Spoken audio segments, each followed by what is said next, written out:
I'm Gabriel Ritchie. I'm Jeremiah McConan. Welcome to the season 5 premiere of the Ritchie and Mecco Connection. And what a guest we have for you today, my good friend AJ Rose. I'm humbled and honored and just so excited to be talking over the Zoom with two certified bona fide podcasting legends. I would say in the flesh, but in the digital flesh for today. And I'm very excited to talk some hoops with you guys. Absolutely. AJ is on the very short list, Jay, of basketball minds that I know. And when we started this podcast, you're too kind. I'm serious. When we started the podcast, he was one of the first people who came to mind, but I want to save him. And this is a great time to have him on because even though it's the off season, there's a lot to talk about. And let's get in what is right now, Gabe, the dog days of the sports year. You need someone who can just be a content creator, and I am, if nothing else, someone who likes to hear the sound of their own voice, and thus a content creator. I feel like that's the prerequisite for this. Not even knowledge about basketball necessarily, just the ability to pontificate endlessly into the void of the internet. That's what this is about. That's what we're gonna do. It's Mount Rushmore season. It is Mount Rushmore. Those evergreen topics. Mount Rushmore season. So you got to fill the time. You got to fill the time. Now, one of the most evergreen topics for NBA fans, I think, since he was drafted in 2007, is Mr. Kevin Durant, and that's the person you wanted to talk about today, Gabe. One of the reasons he's evergreen is because he's endlessly fascinating for what he does when he's not on a basketball court, and that's what I think a lot of internet basketball fans and Twitter fingers have talked about over the years. His decision to leave Oklahoma City and go to Golden State, his decision to leave Golden State and go to Brooklyn, his and the teammates, the ones that he chose and the ones that he did not choose. And I heard that Jeremiah is a huge KD fan, and that makes two of us. I think that if you put every single great scorer in the history of the NBA into a huge one-on-one competition, that KD would murder everybody. I think he's the greatest scorer to ever pick up a basketball. No doubt. Getting Jeremiah off after this. and I just think it's true. I've been very, very lucky. I will do a quick little anecdote here. And as we know, podcasts have a tendency to get tangential, but this is very on topic. I've been lucky enough to see KD a few different times in person, and the two things I remember, one is when he was on Golden State and I went to a Celtics Warriors game. I think the second year. I don't think it was the 2017 team. I think it was the 18 team, the second title team. And they came into town, and or maybe it was 17. Regardless, I remember KD catching the ball on the left wing against Avery Bradley, who I love dearly, and who made, I think a couple all defensive teams. I believe he may have made first team all defense one year. I may be wrong about that. You can fact check that. But that's no small feat to make first team all defense. And KD caught the ball in sort of that Dirk 18-foot range, turned and just looked down at Avery Bradley like he was just looking down at a child. And I don't think KD actually smirked, but in my mind he smirked and just shot a jump shot as if he was in an empty gym and swished it. And I was like, there's just nothing anybody can do with that man ever. The second time, and the more relevant time to this topic, was I got to see that Nets team in that series against the Celtics when they had KD, Harden, and Kyrie all healthy. That one shining moment where they beat that pretty bad Celtics team, didn't have Jaylen Brown because he'd hurt his wrist, I think, and Tatum had 50 in game 3 and they actually won a game, which was wild. I was lucky enough to go to game 4, and Kyrie had 39 and was so far and away the third best player on that team. It was amazing because Durant would like just go up, get a screen, and have, Tristan Thompson or somebody switched on him, and I would just start laughing before he pulled up and hit the jump shot. I'd be like, well, he's just going for a walk in the park right now. Yeah, it's stupid. And Jabari Parker and all these guys who were, they're NBA players trying their asses off, and KD couldn't be less bothered by any of them. That obviously wasn't the case when the Celtics swept the Nets a couple months ago, but just in that moment, Harden also had 20 assists in that game. He was just having fun. They were just having fun. Yeah. He and I apologize for going on and on. One Please last do. one is in that game, KD caught the ball maybe like a foot inside the 3-point line with his back to the basket, all the way on the baseline, and he had Grant Williams on him, and there was like 5 seconds left on the shot clock, and I was like, what is he gonna do? And KD passes it out to Harden on the wing, and Harden has like a decent open shot, but I think Harden just zips it back in there to I remember KD that play. to I see remember what he's that gonna play. do. And then KD's like, all right, you're gonna give it to me. And then he just, Yeah. rose up and swished a jump shot from 20 Yo, feet on Grant Williams. And you could see what Katie does to me. He just makes me laugh. That's my kind of final level that I love to get to with athletes, is they're so stupefyingly good at what they do that I just laugh. Curry got to that level. Certainly in the finals against the Celtics, I just laughed a few times in game 4. And the best athletes across the sports, I think Pat Mahomes has made me laugh like that. Just what are you supposed to do? Mhm. And Durant goes on that list, but I want to get Jeremiah's 2 cents on sort of what he'll think about and what he'll tell people about KD, because he's an athlete you tell future generations about who don't have the fortune that we do to get to see him in his prime. For me, it's best scorer of all time and most skilled 7-footer ever. That's the Spark Notes version of it for me. What say you, Jeremiah? No, that's really it, AJ. He's a 7-footer who can dribble like a point guard. And then, like you said, when there's a defender on him, it's just him in the basket. He doesn't see the defender. And it's like, what can you do at that point? And, the playmaking, I think, is underrated. The defense has been, especially in the Golden State years, I always say, like, he was the anchor. Draymond's the quote-unquote anchor, but Durant was the 5 protecting the rim. And then he comes off the Achilles tear, the Milwaukee series. I mean, to come off that devastating injury and then almost take down the defending champs by himself, it's just sort of a reminder how good he is. But as good as he is on the court, it's like we never kind of get the full experience of KD, whether, like you said, it's his choice of teammates, choice of team, and the newest chapter in the KD saga of requesting a trade a few days after Kyrie opts in. So here we are now again. We're gonna see what's next over at 35 Ventures, but it sucks because when it just comes to the basketball, and that's sort of what we want to keep it as, as fans, we just want to, just watch the sport and watch these guys play, but it's never that simple in today's NBA. Yeah, definitely. When it comes to the question I was going to pose to you guys in regards to him requesting a trade and all of the off-court stuff. And when I say off-court stuff, off-court, off-field, usually that's like we're talking about some guy who's broken the law. He's A done murder nothing of it. case. Right. I actually love KD on Twitter. I love that he's just like any other normal person. He tweeted that the other day. I'm getting a little off track from what I'm going to post you guys in a second.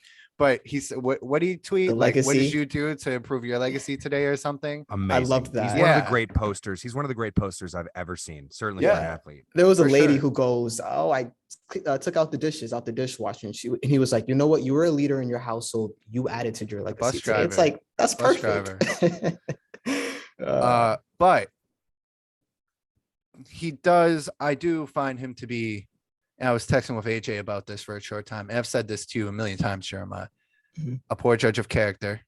I think he's gone about things completely wrong, requesting a trade and all of that. Does that threaten his legacy looking back? For me personally, it's always been, you can take away the 2 rings from Golden State. He could have 0 rings. I probably have him similarly in where he is right now on my all-time list because of the eye test, what you guys just mentioned. Actually watching him, that's the first thing I go to when it comes to Kevin Durant. That game, that 49, best 49 points you'll ever see in that Milwaukee series. That is, I can't think of anything off the top of my head of ever watching a guy play better than he did that night. When it was all in the flow of the game, where some guys will lose their mind. Curry, and I love Curry, obviously. uh, he'll lose his mind to the point where you're laughing. Dame Lillard, those same playoffs, one of those Nuggets overtime thriller games. Yeah. He lost his mind. But Durant, the scariest part is it's all in the motion of the game. Right. It's jogging. It's just going into a shot. It's not heat checking.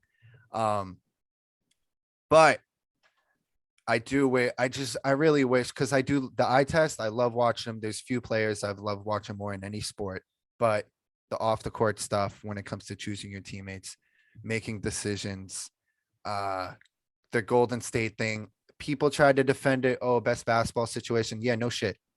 And then I don't know how legit it is, but oh, he's requesting Phoenix and he's requesting Miami. Oh yes, I saw a tweet. It was like, yes, both 1 seeds, please. It's like, come on, dude. At the end of the day, there's guys like Curry and others who just stick around in certain situations. They don't try to play GM. Of course, Curry's been blessed to be in a nice organization, but I think there's something to that. You get extra points with me when you just hang around, opposed to just like, this is a stretch, but running from the grind. So all that being said, this offseason, starting from them getting swept to now, does that change anything? Does that change your viewpoint of KD at all? We can start with AJ and then go to Jay. Well, I want to say what I agreed with you there and what I didn't agree with there, Gabe. What I agreed with very wholeheartedly was the idea of KD doing all what he has done over the last 15 years in the flow of the game. One of the great stats about Kevin Durant is how few 50-point games he has. And the reason for that is because he's usually been on very good contending teams with other players. His usage rate has never had to be, or he has never wanted it to be at Harden, Westbrook levels. But he just is just one day at the office 25 to 30 points guy, as opposed to Dame Lillard. I think had 3 60-point games in the same season a couple years ago. Yeah. And part of that is out of necessity, but I digress. I really like the fact that you said that he just does it in the flow of the game, and the idea of him forcing shots is just never something that I've ever thought about him. Forcing shots. If anything, sometimes he feels if he doesn't shoot enough. I think that's fair too. I don't think that the last couple months have affected how I think about Durant, partially because when you said he was a poor judge of character, Gabe, I think he looks at Kyrie, and I actually think this specific thing that he looks at Kyrie about is accurate, that the two of them are dudes who just go out there and hoop and don't think about much when they're out there asides just balling. The problem was, I think KD overlooked Kyrie's extracurriculars, of which there are several. That's what I'm saying. Kyrie, that's one thing I'll never say about He Kyrie. should have had the foresight to understand that was not a recipe for success, is choosing Kyrie as your partner in crime there. I think that's part of the reason why they wanted to trade for Harden. But you saw that Harden soured on Kyrie's antics quite quickly. I think that is pretty much, if you split up the pie chart for why Harden asked for a trade, I would say it's the vast majority of it is Kyrie, and Kyrie not getting the shot and not being available, and making the Nets into a media circus as opposed to a basketball team. I think that drove Harden nuts. And Durant definitely deserves to be made fun of for that specific thing, for choosing Kyrie and going to Brooklyn, as opposed to, cue up the video of the guy from the Side Talk video going, "Don't you regret not coming to the Knicks?"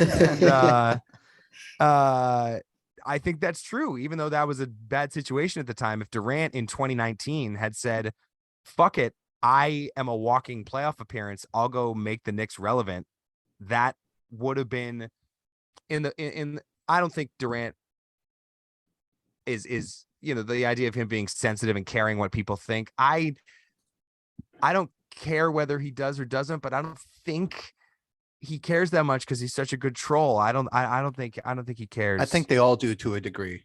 Yeah, that's a good way of saying it. As do all of us as humans. Right. I forget whether I even answered your question, Gabe. Yeah, no, that I do not think of KD differently than I did 5 months ago. Mhm. Kobe asked for a trade in 2007, Yes, and yes. they didn't trade him, and it worked out for the best, and he ended up playing all 20 years of his career on the Lakers. This is a totally different thing if he gets traded to the Bulls or the Pistons or whomever he might have gotten traded to in that summer of '07. And then they make the Gasol trade, and then they go to 3 straight finals and win 2 more rings, and he cements being one of the 10, 12 best players ever. Slightly overrated, but the You just summed up this entire podcast. 10-12, which is where me and Jay have him. Slightly overrated. We revere him, but we revere everybody who's like a top 20 player. Slightly overrated. like Kobe or KD. What did I say? Kobe. Yeah. He's I used to make the comparison that Kobe is Jay-Z, that they're both Yeah. slightly overrated. I have come back on that a little bit just because Jay's discography does end up going much deeper than most other hip hop artists. But you know, from the moment Kobe came into the league, he was on the Lakers, so he was an all-star immediately. He got the attention right away. Jay, from the moment he starts in Reasonable Doubt in '96, he's got Primo and everybody making these beats for the absolute best producers in the world, making these beats for him. That's one of the reasons why he gets to glide through, you know, Brooklyn's finest and politics as usual. And that's a whole different podcast about some hip hop guys, but that's maybe for season 6 we can do that. Jeremiah, I wanted to clear out. I apologize for talking and being as long-winded as I am. I'm shaking off the rust. I haven't been on a podcast in a long you're time. good. I'm excited. You have the floor all day, man. The vapors coming off me. Jeremiah, have the last couple months affected how you think about Durant? I mean, big picture legacy, I put that in quotes. It doesn't, but you know, I'm kind of glad you brought up Kobe, because I think when I was thinking about the whole decision to request a trade, well, first of all, I kind of blame the ownership for even, you know, giving this much power to the players as far as crafting the team. So like, yeah, the players, and the reason I kind of draw parallels to Kobe in this sense is because when you ask some of these players, it's like, who's the greatest player of all time? Kobe's like number 2. It's like, you know, sometimes the players, as great as they are at their own craft, they don't always, you know, make the right decision or the right call when it comes to, you know, these certain things. So I blame ownership to an extent for, you know, just letting Durant and Kyrie sort of hijack the team, get Kenny Atkinson fired because he dared to play Jared Allen more than DeAndre Jordan. And then the Harden thing that, you know, why trade for a guy who you just watched him quit on his own team? You don't think that's going to eventually happen to you? Like, you know, that clip of Harden in Houston throwing the pass behind John Wall and John Wall going back to get it is just one of the funniest clips I've ever seen. Yeah, it's iconic. And then a few months later, he does the same thing in a Brooklyn uniform where he's just literally playing. I don't even know what he was doing in that Sacramento game, but I just remember that Sacramento Kings game being the last sort of moment for Harden. But back to Gabe's point, you know, KD does have to have some fault here because you chose to hit your wagon to Kyrie, who sort of blew it up in Cleveland. Maybe that wasn't totally his fault because he got sniff of LeBron trying to trade him, and, you know, that led to that. But still, like, he kind of blew up that situation. We've talked about the Boston situation a million times. So that I'm with you, Gabe, on the sort of choice of character, like why hit your wagon to a guy who Exactly. like, yeah. And I think sometimes with Kyrie, players can kind of get mystified by this sort of talent he is on the court. Because I mean, you know, everything aside, Kyrie, when he's on the court, he's tough. Like, that is an amazing player to watch. Probably one Best of the handles deepest ever. bags. Yeah, deepest bag of all time, I think, for a guy that size to do what he's able to do. So I think sometimes guys sort of kind of, you know, just get enamored by that skill set, and, you know, they're not really thinking of everything else, that's management and ownership's job to not look at that part, which players are going to see what guys are doing on the court. If you're ownership, Sean Marks, Joe Tsai, you have to factor in everything, not just what the guy does on the court, but what he's done off the court. But they want KD. And Right. sometimes these days, when you want a great player, sometimes you have to give them some of the choice, which is why, back to Steph, it's why he's such an anomaly and he's so great, is he just backs off and he lets guys do what they do, because that's their job and he does his job. And I'm all for player empowerment, but I'm happy, Jay, you said, like, Harden literally, I don't care. There's so much evidence of who Kyrie is. Mhm. So Harden getting frustrated with Kyrie, I just don't want to hear it. I want to hear it. you're in the NBA. You're in a better position than you would be if you were in like a Sacramento or something. You don't have to be married to this guy. Like it's just a few years these contracts are. I don't know why these guys feel the need to not even remotely try to play out their contracts. Yeah. So the Harden, I don't feel bad for. And then KD, there's evidence with Harden. There's evidence with Kyrie. Like these are obvious things. They went to Brooklyn. They said they love the culture in Brooklyn. That's why we want to go to Brooklyn. And then they got rid of everything. Right. And now people are coming at Steve Nash. I'm like, this guy hasn't even really gotten a chance to coach yet. It's like David Blatt in Cleveland that first year, who we'll never see again for some reason. But these guys, they get thrown into these He situations. had a really punchable face, David Blatt. Yeah. But look, I don't want to put too much hate on the owners. Of course, they're a little at fault, but it's these three guys destroyed this franchise or exploded it. The franchise is still actually in a decent spot. When you think about in comparison to other franchises, they can still, the fact that they can trade KD possibly, and get something back. It's not the worst, but they will be trading the best piece because they're not getting back anybody better than KD. And it's tough because they don't even own any of their drafts for the next 4 or 5 years because of the Harden trade. So if you're a Brooklyn Nets fan, like, this is literally worst case scenario where you gave away all your future assets to sort of have this quote unquote potential dynasty that doesn't work out. If and then now Brooklyn Nets fan exists, right? And now they're at the point where the number one guy is asking for a trade. I'm gonna ask you guys this though: do we see Kyrie and KD in a Brooklyn Nets uniform come October? Because I think we do. If it were me, you don't trade either of them yet, and you see how this looks with, in theory, Simmons and Seth Curry and Joe Harris and looks good on paper. Is Claxton still on the team? Yes, he's He's signed. still on. And that's a team. Yeah. If Kevin Durant and Kyrie Irving are both playing basketball games and all those dudes we just listed, that top 7 are playing basketball games, that's a good team. It's not the worst situation ever.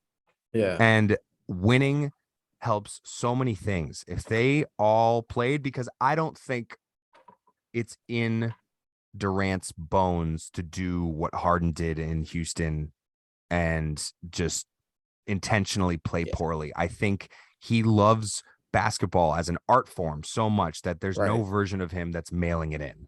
I think he can he won't have the extra gear. Maybe he won't be 100% full throttle KD, but I can't imagine him being sub all-star Kevin Durant, even as unhappy as he might be, or just refusing to play and sitting out. I don't see KD doing that. So I think they should sit tight, because unless he gets hurt, his trade value is not going to go down.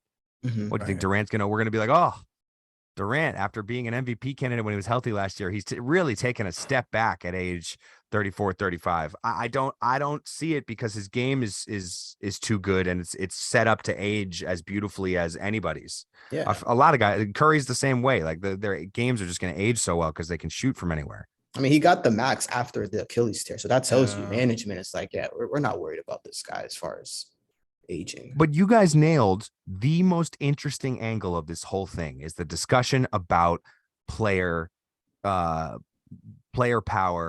and the dynamic between NBA superstars and their respective front offices. That's what this conversation is about. I think that once again, the template was set by LeBron in this scenario, because LeBron, because he was LeBron, was able to be, I think people maybe slightly overrate the idea of him being the GM of the Cavs or the GM of the Heat, and but he certainly has given his green light on all these guys, and whatever team he went to, immediately all the veterans they signed, the Heat are immediately like Eddie House and Mike Bibby and Mike Miller. And then when he goes back to Cleveland, we're trading picks for the big guy. Oh no, come on. The big guy, Timofey Mozgov. Yeah. And we're going to trade Andrew Wiggins and Anthony Bennett, right? Wiggins wasn't in that letter from him coming home. This is LeBron's decision making. And because LeBron has won a championship everywhere he's gone, I think a lot of NBA owners in their heads are like, if we get a superstar here, we are going to give them the keys to the degree they want it so that we can keep them here. And just be careful what you wish for in that scenario. It's up to the player to know how much say to have. I don't know if the answer is for an NBA superstar to be completely hands off and have no say. I don't know if that's the recipe, but I don't think it's that player does the Stan Van Gundy GM head coach thing. Obviously with head coaches, it's a lot easier to discard. Oh, we're not going to make a coach our GM ever again. And good. The Celtics realized that they didn't have Brad Stevens do both. They switched him from coach to GM, and he's happens to be great at both jobs. And now he's just better at the other one. But with players, it's different. If Dame Lillard or it comes to you and says, I want to stay in Portland, but you got to trade this guy and this guy, then you're going to do it. Right. So what's the solution? The solution is probably up to situation by situation, the superstar knowing how much to put their finger into and put their hand in the cookie jar of the GM's decision making. Yeah, and it definitely depends on the personality. Like you said, it's a case by case basis. Like if you're a superstar, especially, I mean, everybody in NBA has been the most talented person in their existence until they got to the NBA, and the superstars are probably that times 100. So there's definitely some, like, when it comes to decision making and making decisions for the team, there is definitely some self-centeredness with this. Like, how does this, especially with LeBron, how is this going to help my legacy? How is this going to help this team while I'm here? I don't care about when I leave in 4 years, which is what he's done when it's you don't think LeBron's asking the Lakers to trade their 2027 and 2029 first yeah, for somebody right now? That's absolutely. And clutch, because they have 7 effing dudes on the team. They're like, look, this is essentially, we run the show here now. Right. And Jeannie Buss and the Lakers, obviously, I think Jeannie with their cryptic, she's holding her about, ground. Kobe. She's like, no, I don't feel bad. I don't know. They were poorly run, though. They were poorly run before. Like the Cavaliers have grown in existence without LeBron. They're finally their own thing. I honestly think the Lakers, obviously, they won a championship. Bubble ring, whatever you want, however you feel about it. They won a championship. It worked out. They were not winning a championship if LeBron didn't want to live in LA. That is a poorly run franchise. The Lakers in particular are a poorly run franchise. No sports hate I have for any team compares remotely to the sports hate I have for the Lakers. Yes.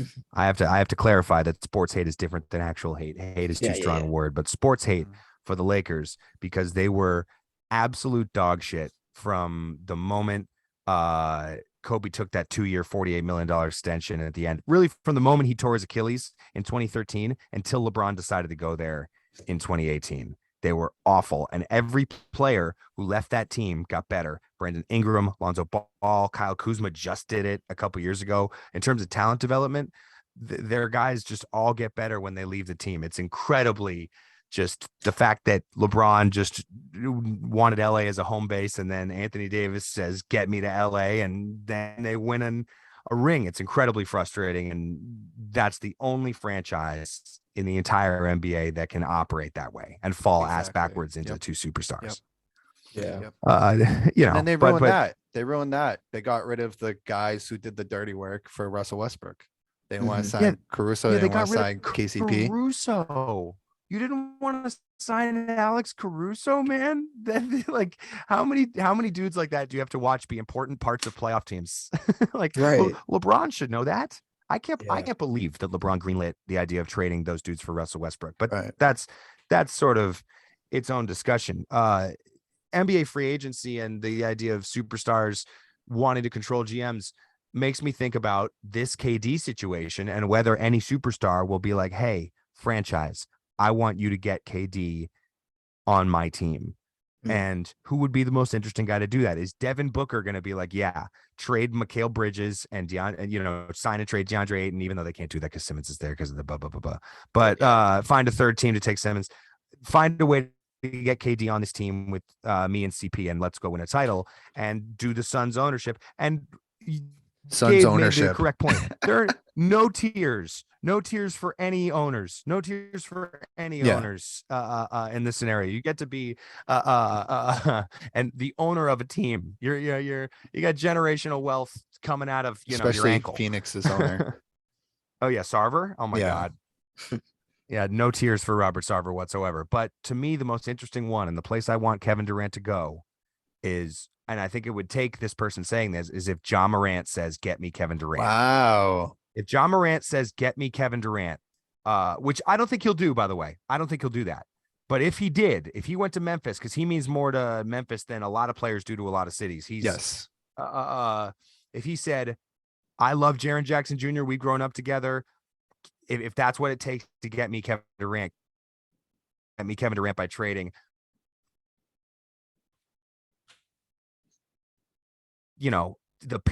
every Bane, Brooks, whatever you got to do, get me Kevin Durant, and I'll take care of the rest." That's a crazy scenario in my head, and I can't tell whether I'd want that or not. But the idea of the Durant going to a team that already has beef with the Warriors and having a Grizz Warriors series with Durant on the Grizz, That'd be fun. really kind of That'd like be so fun. fire. Yeah.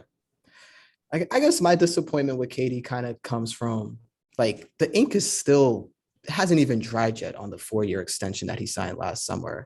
And when you sign that extension, like, I'm guessing the thought process is, okay, things might be shaky. It might not be perfect for the next 4 years, but I trust that you guys are going to, do the right thing. And eventually we're going to build something here. And just a year later to request a trade, I'm telling you guys that next collective bargaining agreement, I don't know when it's up or when it's due, but man, it's going to be nasty for the players. And it's their own fault. Like they've taken this thing way too far. I mean, even Adam Silver the other day was saying this is just really bad for the league when a guy's requesting a trade, a year after signing a max extension. Yeah. So that's kind of where I'm disappointed in Durant a little bit. But Yeah.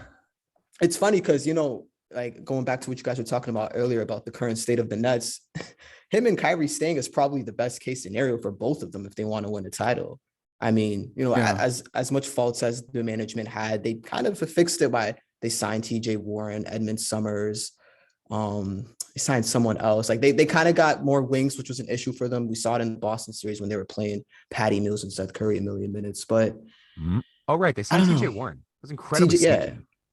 No, they did some good. Royce O'Neal was another one that they signed. Like these are good signings that if you're Durant and like your issue with the current team was we just don't have enough wings and it was too much small perimeter, like point guards or whatever. It kind of seems like they fixed that issue now, but I don't know. We'll see. That team, I forgot about Warren and Royce O'Neal. That's a fucking contender. Yeah, that was Just their straight issue. up. If all those dudes are healthy, that's a contender. Am I Yeah. wrong? 100%. Yeah, the With issue was Simmons, healthy bodies. They didn't have, healthy they had bodies and like Simmons too just, much small guys. wearing John Lennon Right. glasses on the sidelines rather than playing in the Yeah. games. Then you had Blake out there.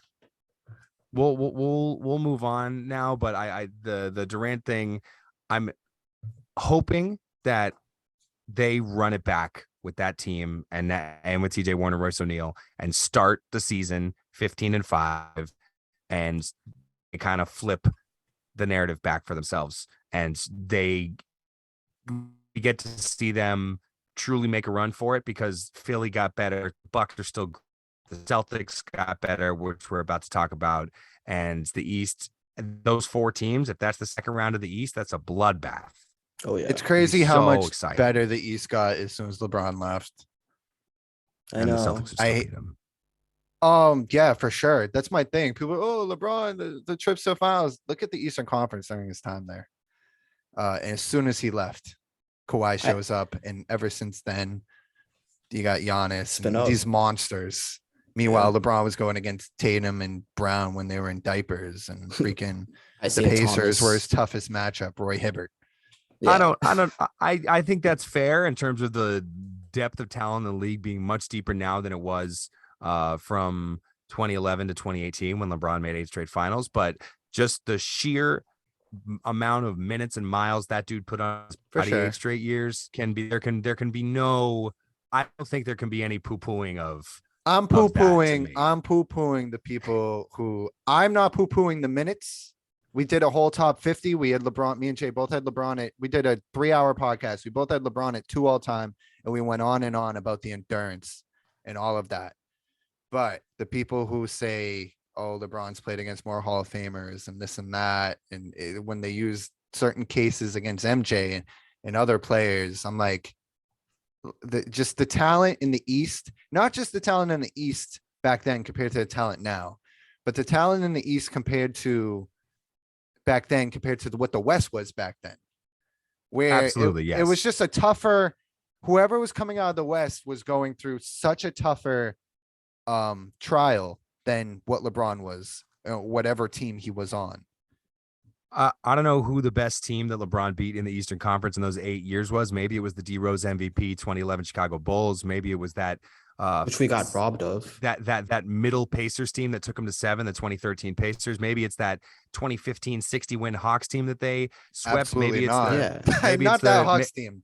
maybe it's the one of those Lowry, DeRozan Raptors teams that they beat 3 years in a row. Either See, way, like, none these of those teams are- teams, These Yeah. are none of those teams could compete in this East in 2022. nope. Yeah. Whereas the 2014 Spurs, who they lost to in the finals, or a number of those KD Westbrook Thunder teams that made the conference finals 4 years out of 6, even the grit and grind Grizzlies with Zach Randolph and Marc Gasol, I think they would all have something to say in the NBA in 2022. Granted, Zebo and Marc Gasol might that's a tough one in 2022. But I Yeah. digress. You see, Well, Cleveland I'm might agreeing with you. disagree. But I Yeah. want to talk about the team that I root for and Gabe roots for. And Jeremiah, are you a Celtics fan? Yeah, I still rock with the green. That's they're the only team across any sport that I live and die by. The Red Sox, Bruins, Patriots, that I'll applaud them when they're good, and it won't affect me at all if and when they lose. The Celtics have my whole heart, and that was an incredible 5-6 months of a run they went on, that especially after the point we were at when RJ Barrett banked in that game winner in January Oh, to dark bring the days. Celtics down to 18 and Dark 21. days. Damn, I forgot about that. That was my buddy Jonah would routinely turn them off in crunch time, just because he could not stand to watch the clogged toilet offense in crunch time. And that flip and those 6 games where they blew everybody out before Robert Williams injured himself on Oscars night when they crushed the Timberwolves. Do you remember that? I Mhm. believe that those 6 games, and I went to the Jazz game that week, where that was not a game. That was a 2-hour party. The Garden just threw a party, and they were just murdering everybody. And the idea of that team showing itself with Brogdon and Gallo, who even if Gallo gets played off the court in some playoff series, I think he'll be a very important regular season contributor. Mhm. And he plays basketball with his nuts out constantly. And I just love dudes like that. He also, if you redo his career, Gallo could have been like a 4 or 5-time All-Star if he hadn't gotten hurt. I stand by that. Yeah. But the real catch is Brogdon. I want to hear you guys talk about Brogdon and how he's going to affect the team. What do you think, Gabe? Well, I don't definitely think they got better. 100%. I don't think they lost much in comparison to what they gained. However, I think the reason they were able to get these guys at the price they got them, and why I think a lot of Celtics fans are looking this half glass full, and you guys know what I'm about to say, is the Games injuries. played. Like you just said, AJ, well, he would have been a 5-time All-Star if he didn't get hurt. These guys get hurt constantly, and there are going to be, knock on wood, I pray everybody on the Celtics play 82 games. There's going to be weeks where Time Lord's out, Gallo's out, Brogdon's out, Jaylen Brown, Smart's whoever, out. somebody else, and we're gonna be, oh, we got all these guys. What happened? And you'll have Grant Williams at point guard. There's going to be weeks like that, and I just hope that when the time for winning comes, that we are healthy. That's all I'll say. I still like them in the East. I still think they're a contender. I think Brogdon will definitely help us in a series like against Milwaukee, who I fear most. Giannis is the scariest fucking guy in the world. Yeah. Right. And when you're talking about scoring, What are we talking about? Like greatest scorer of I- all time? Obviously, I'm not saying Giannis is the greatest scorer of all time, but it's the thing when they say LeBron's not a scorer. I'm like, well, he's got this 30-point season, that 30-point season. And These in guys can 2018, put he had 9 40-point playoff games. in right. that run. These guys, they're not flashy. They don't have the handles like KD, but they put the ball in, and Giannis was a lot more terrifying this year than KD was. So, with all that said, I think the Celtics they were great this year. They're on the right trajectory. I think a lot of what will get us to the next level are the guys who are already here with Tatum and Brown being able to take a bigger brunt. And then just outside shooting, guys being able to bail out. AJ, on our last podcast, I was in defense of Tatum. I think he had a little deer in the headlights in him, but Dude ran out of gas, man. a lot of that was not having anybody else to depend on to hit a shot, to kick it out. Where Steph Curry, he has certain guys that he knows will bail him out in certain spots. And a lot other stars do. So I think it will come down to that for the Celtics success in the coming year. Yeah. Oh, a quick aside about Giannis is after game 7, after that absolute 7-game, just they played 7 football games against each other. And Grant Williams was out there just trying to be, it was like trying to block Aaron Donald for 7 games, basically. And Yeah. Giannis, and even the Bucks clearly ran out of gas at the end of that because they played their asses off and ran out of steam and let go of the rope at a certain point in game 7. And they asked Giannis afterwards, like, how are you feeling after that series? And Giannis goes, yeah, I enjoyed it. It was fun. It was fun. He's awesome, man. He's such a Terminator. He's going to come back and kill everybody. He is Yeah, the Terminator. he When really his is. leg looked like it came off its body in that Atlanta series last year, and they Mm. walked back out of the tunnel a minute later. Anybody else, I would have been, oh, their season's over, and he just came Their walking back career out. is over. Came back Like him and had and a legendary LeBron. NBA Finals. Yeah, it's It's him and and LeBron, Gabe- right? It's him and LeBron. Gabe was next to me for game 6 of Bucks Suns, Yes, and Giannis yes. putting up 50 and hitting 17 and 19 free throws, man. He's special, but so is Tatum, and so are a number of players in the East. I would push back a little bit on the idea of not the idea of the Celtics getting injured, but the idea, I would say that's just pretty par for the course for NBA teams now, between load management and between dudes just getting nicked up, because you have to do more on a possession by possession basis in the NBA now than you ever have at any point. If you look at regular season 80s highlights, 90s highlights with Jordan in them, they are just not covering the same amount of ground and having to do the same things Yes. athletically, play by play, quarter by quarter, game by game, week by week. Yeah. And Definitely. and you can definitely see the difference in the playoffs in terms of everybody's a step deeper in their stance and tighter on their rotations and whatnot. But the regular season speed of the NBA in 2022 is pretty jaw dropping, honestly. Yeah. Just the pace is just night and You day. can't take breaks like AJ said. You could take breaks on defense in the 80s, and you Yeah. can't today. No And when you see a chance, man. guy, like, I don't know how these guys stay in front of Kyrie. My leg, my leg would just like fold. Like my body would Yeah. just, I would just spontaneous combustion if I had to just guard fall that. down. And these guys stay in front of him, and people will get on their back if he like jays in their face, and the ball's here and their hands here, and they're this close. Like, it's like Yeah, they say football is a game of inches. The NBA is also a game of inches for when sure. it comes to guarding some of these guys and getting shots off. So AJ, it's a great point. The physical stress and the mental part of the game that you need, all that plays a part in injuries. I would totally agree. But Jay, that stat Rosillo threw out there like a month ago, Brock was the drastic, and I can't remember the exact stat, but the drastic difference in games played Oh. between the top 10 guys, just Yeah. like Yes. just like 5 years ago opposed to now. The game hasn't progressed that far in the past 5 years, definitely since 20 years ago, but I think there is definitely, we've reached an issue with load management for sure. I Especially agree. with I think if summer a league dude, guys taking time off. I think every superstar that's healthy enough to play 65 to 70 games should do that. Mhm.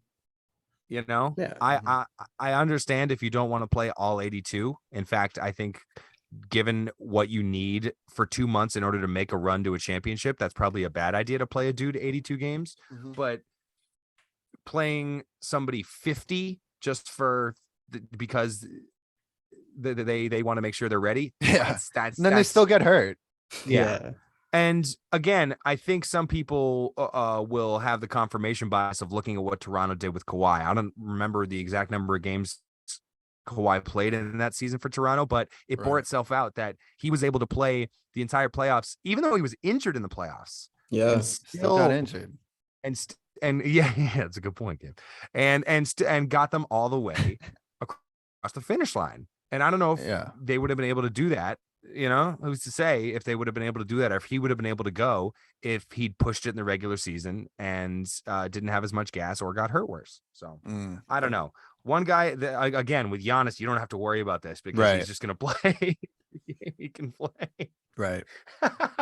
He's a special guy. I mean, back to the Brogdon trade though. I think Yeah. you know, Yeah. I'm trying to be more positive when I'm looking at, you know, injury luck with the Celtics and things like that. So I think it's a good trade for them, like just sort of taking a step back and looking at it because like you guys were saying, Tatum kind of ran out of gas and, you know, Jalen had his moments, but, you know, it felt like they needed one other guy who could sort of initiate offense, score, you know, just do things with the ball that someone like Grant Williams couldn't do or Derek White was scared to do.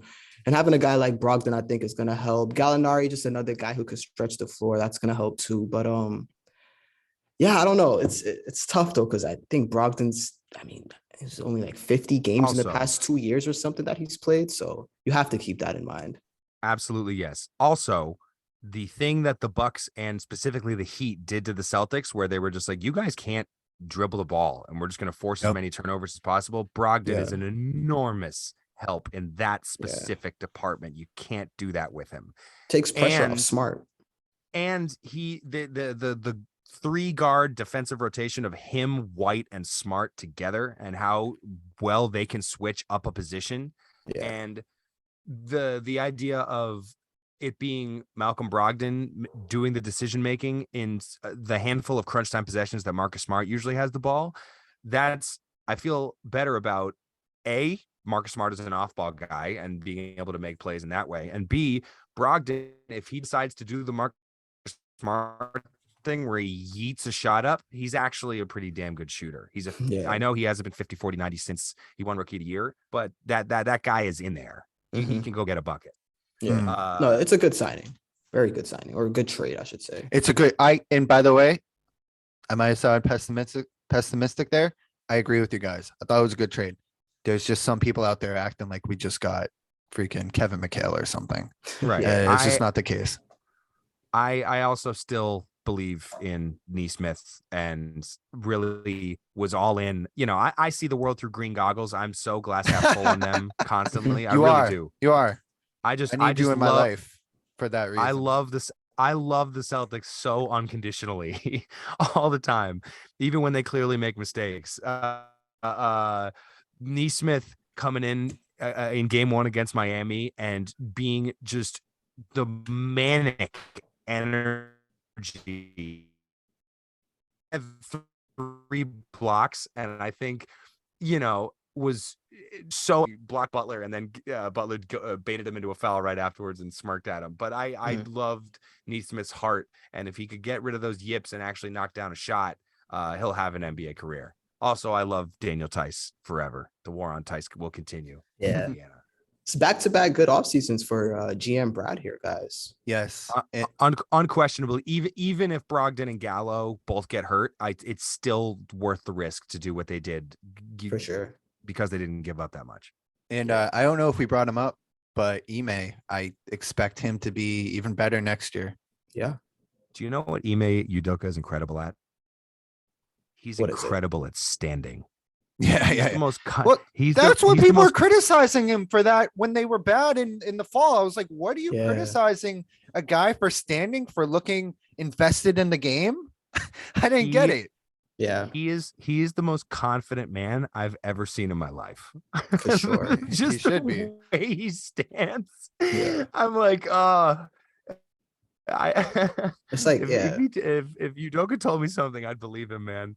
I and he clearly they all bought in and took yeah, off. They bought into the switching everything, and they I think he's ready to have a long run. Let me knock on some wood. Like that the future, I think people say for the next 10 years in sports way too much, especially in the NBA where contracts are shorter and nobody's set up for the next 10 years. Nobody. But the yeah. Celtics, at the very least, for the next 2 or 3 years, are in a very good spot. Also, I know Wick Grossbeck has said he would spend into the luxury tax. If he means business, you know what you do? You fucking extend Jaylen Brown now while he's got Mm. 2 years left. You extend that motherfucker now. I love Jaylen Brown. I never want to see him play for anybody else. I made my peace when they were 18 and 21 and people were talking about trading this person and that person, and Perk is going on with his Southern drawl, God bless Perk, and saying they got to break up Tatum and Brown and whatnot. And I all my friends are like, oh, we could trade Smart for this person and that person. I was like, I want to live and die with these dudes, man. I And want they to live want and to die be with them. here. It's like, how rare is it that you have superstars who actually want to be there? So Yeah. why mess with that? I don't know. You guys have any other thoughts on this Celtics offseason? I'm happy AJ brought that up with Brown because also I think he's fearless. Mm. I've never seen him with the deer in the headlights, and if he could just work on that handle a little bit, he doesn't have to be Kyrie or Steph. If he could just work on the handle a little bit, it's gonna be bad. It's gonna be bad news for everybody else It's gonna because be a they movie. figured it out. They figured out the Brown Tatum dynamic. Those guys are only gonna get better. It's everything It's else. the whole point of rooting for a sports team is to watch the dudes that the team drafts develop, grow as players, grow as people, and then watch them win a championship. It meant more to the Dallas Mavericks to win that one title with Dirk. It meant more for the Warriors to win this title with these dudes, with Clay, with Draymond, and with Steph, and with these other guys that they've From the drafted, G with League. Poole, and Poole, with Kuminga. Spend time in the G League. Yeah. and it just means more. And I'm so happy that the Celtics have for all the mistakes they've made since the Brooklyn trade, and no team is perfect. No GM is perfect. Right. I'm so happy with what they've done over the last 8 years. They've missed the playoffs one time since they traded for KG. One to time. rebuild, yeah.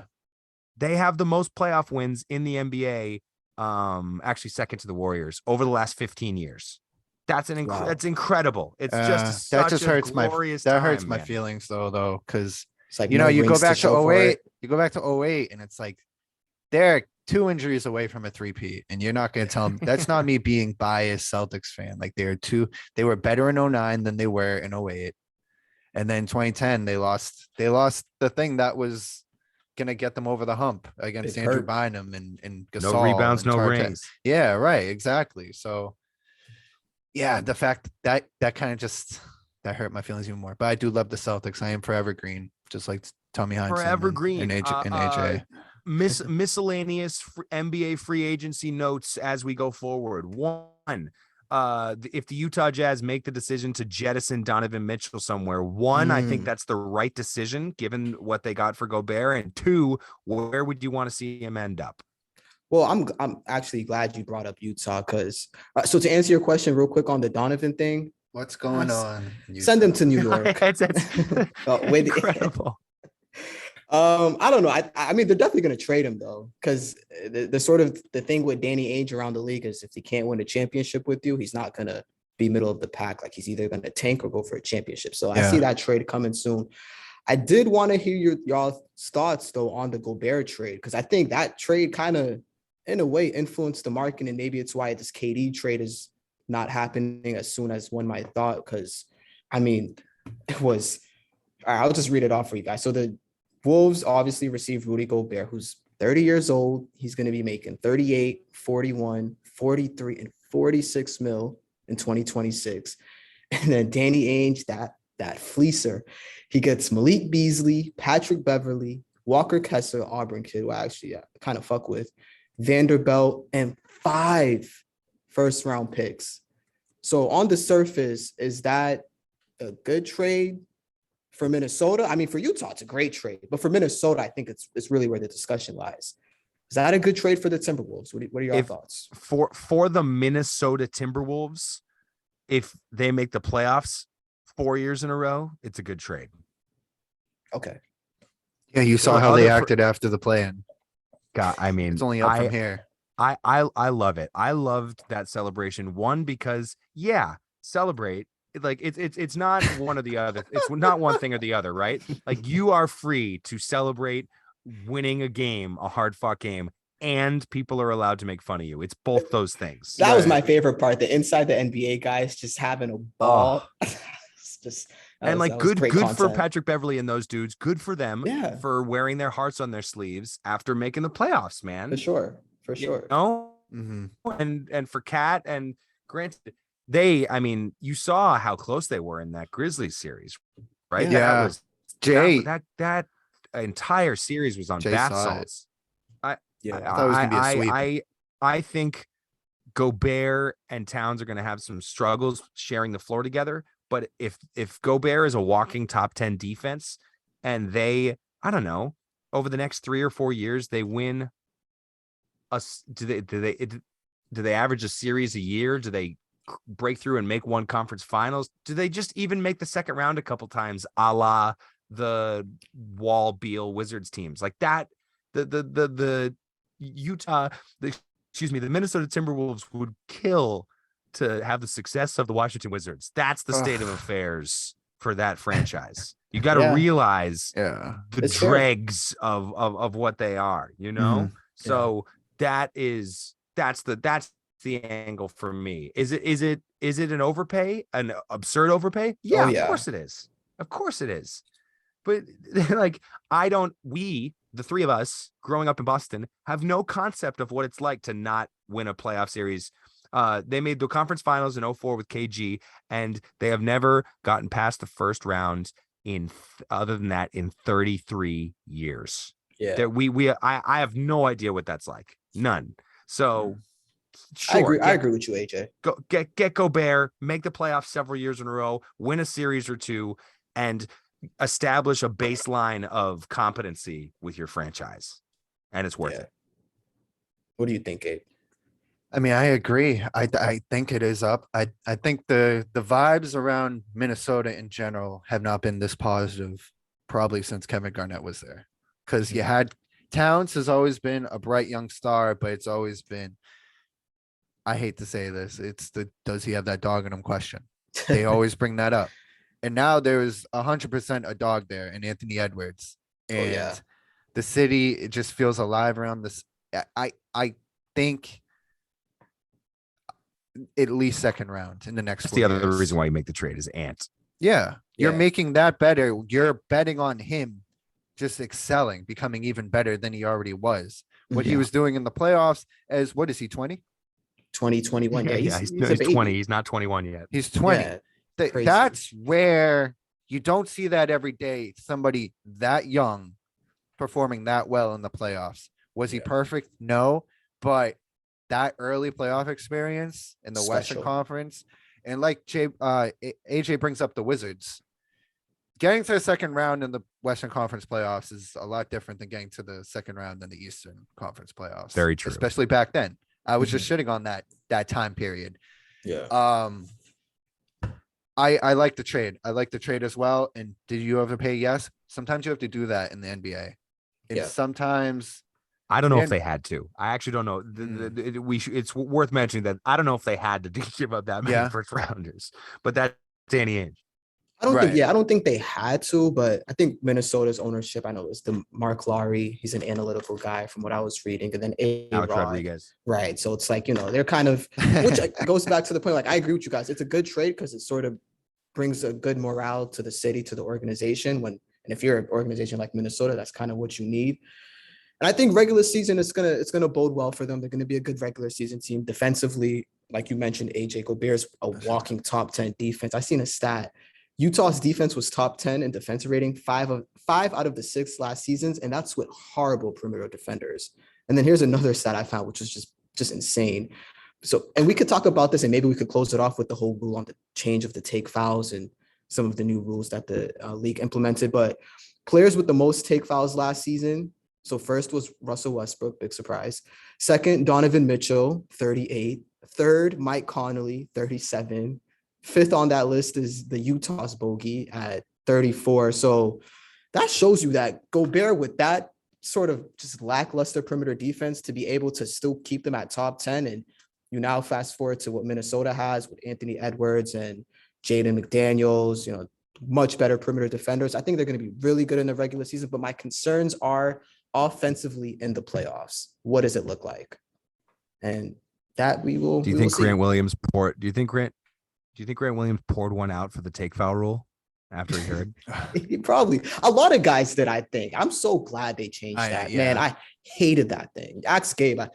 Every other episode, I would complain about it. Yeah, but it's a good trade for Minnesota, though. I think that's what you have to not have to do, but you should do, considering where you as we come down to the end of this podcast. The last thing I wanted to talk about was the idea of right now, July 13th, as we're recording, from now until the first Sunday of the NFL season. I can't wait. The dog days of the sports year.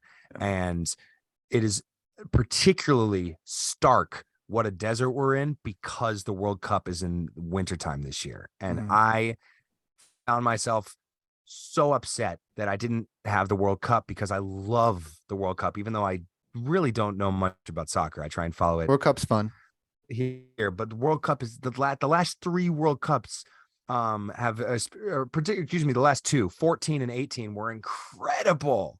And I was so looking forward to them doing it. And now they're going to have to do it in the wintertime when it's going to be mixed in with football and basketball. And it's just, I'm not going to have as much attention or time and energy. Yeah, I'm not going to lie. I'm probably going to watch a Jets at Buffalo Bills game before I watch it. I've hit the point in my life where, like, Jay, this Cup game, Formula One racing, all this stuff is getting very popular. Yeah. I love basketball. I love football. Everything else, I'm gonna watch. I'm watching Better Call Saul right now. I got television to watch. Oh my god! I read a bunch of manga. I watch a bunch of anime. Like, there's other interests in my life, and if I don't love it, the sports calendar, it's like, I'll even watch, like, if the Red Sox are in the playoffs, I'll watch their playoff baseball. Can be very entertaining. Playoff hockey can be very entertaining. Yeah. But as playoff baseball's amazing. Yeah, but that does suck. You saying it's in winter literally just brings it to my attention that I'm probably not going to catch a single World Cup game. Here's the thing about the dog days of the sports year. It's a good thing. It's a good thing that us sports fanatics for 6 weeks get to just, have other aspects of our personality shine through. Right. It's time to have conversations with your friends who you really talk about nothing with sports with. Like, what's going on in their lives, Yeah. How's the girlfriend? That's a great point. Go out and go take a walk, go see a movie, go to the beach. I'm not a beach guy because I'm super pale, but it's summertime, man. The dog days happen at the right time of year. Boston has been as close to perfect weather as you can get for like 2 months. It's been outrageous. I've been taking walks when I'm in a bad mood, because obviously, there's a lot of things going on in the world that fill you with some nihilism and some existential dread. I've just been taking walks in the Arboretum. Incredible. That's the secret to life. You just go on a little walk. And during the regular season, if the Celtics still have crunch time woes, that's what I'm going to do at night, and even in the wintertime. The problem is it's not as easy to do. Bundle up. That's all. In mid-December, when they lose some game because Trae Young hit 8 threes to just go for a walk, man. But I'm glad the dog days of the sports year exist. I just wish we had the World Cup, but I can't thank both of you, Jeremiah, Gabe, enough for having me on the pod. It's been a total pleasure. I hope that we didn't go on for too long, or we weren't too long-winded. I thought we covered a lot of ground as far as the NBA is concerned. And if you'd have me back during the year, maybe trade deadline, whatever it might be, it was a total pleasure. Definitely a go-to. Anytime you're available, you're welcome to come on. Anytime you feel the need to express your view on whatever to the world, whether it's basketball or life, anything. Oh, hey, we might give have me a to be call. back here. We might have to be back here in a couple weeks to talk about Jordan Peele's third movie, Nope, because I gotta go see that. Oh, it's coming out on July 22nd, and the first two, Get Out and then Us, were my two favorite amazing. my two favorite movie theater experiences ever. Those movies are meant to be seen. Peele's movies are meant to be seen in a movie theater. And Yeah. I forget sometimes how much fun going to a movie theater that's packed on an opening weekend for a movie can be. It's really fun. So we'll put that on the back burner. Right. Yeah. And just before, real quick, you bring up the movies. I saw the Nope trailer when I went to the movies a couple weeks ago to see Everything Everywhere All at Once. And, you know, previously, it might be, all I'm going to say is talk about best movie experiences of your life. Might be my favorite movie ever. I want to see it again. And Wow. finish it. I loved it. I loved it. It hit me in all the right places. I liked it a lot. Had it Highly all. recommend It's it. quite good. I highly recommend it. But Yeah. AJ, before you go, anything you want to plug? Oh, that's very kind, Gabe. If for people who might be listening to this that are residents of the greater Boston area, on Friday nights, I host karaoke at a spot called Two Saints Tavern. It's a northeastern bar that used to be called Our House East. It's right by Symphony Hall. It's a fun time.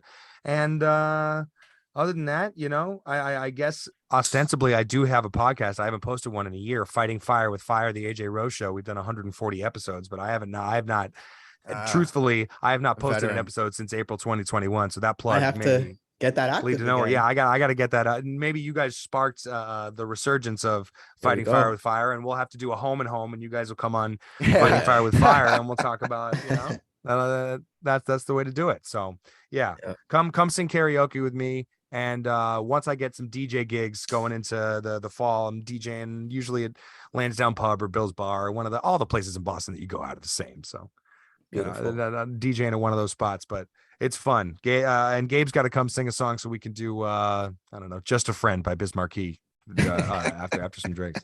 Yeah.